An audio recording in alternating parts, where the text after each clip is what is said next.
هۆکار بۆ وازهێنان لە گوناه و تاوان.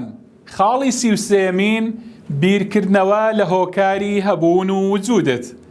برای شیرینم، خوشتی ڕێزدارم، ئەگەر تا ئێستاش بیرت لەوە نەکردوتەوە کە تۆ بۆ هاتیە وجود و بۆ هاتیەن ئەم ژیانە، دەی ئێستا بیر لەوە بکەرەوە، بیر لە هۆکاری وجود و هەبوونی خۆت بکەرەوە.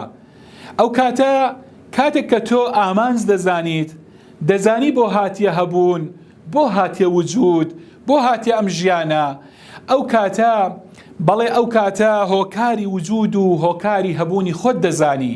کاتێک ئامانج دەزانی هۆکاری هەبوونت دەزانی. دەی ئامانج لە هەبوونی تۆ، ئامانج لە ژیانی تۆ لەم دنیاە عیبادەتە. خوای پەروەردگار وا دەفەرمێت وما خلقت الجن والإنس إلا ليعبدون.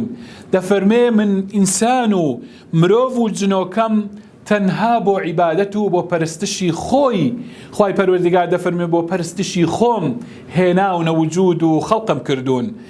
دەی تۆ بۆ عیبادەت، تۆ بۆ کاری جدی هاتیە وجود، تۆ بۆ ئەوە نەهاتیە وجود، بۆ ئەوە نەهاتیە ئەم ژیانە ڕابوێری، بۆ ئەوەی گاڵتە و گەپ و بە دوای شەهەوات و ئارەزواتی خۆت بکەوی، بەڵکو بۆ عیبادەت هاتووی. ئایا تۆ بەڕێکی بەڕاستی بەم ئامانجا، بەم غایەتە تۆ پێی هەستاوی، تۆ ویستوتە ئەم غایەتە تەحقیق بکەی، ئەم ئامانجەت بینیە جێ یان نا؟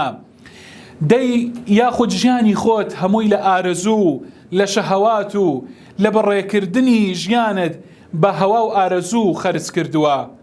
بیر بکەرەوە برای ڕێزدارم، تۆ لە ژیاندا بۆ ئامانجێکی گەورە هاتیە وجود، پێویستە ئەم ئامانجەت جێبەجێ بکەی.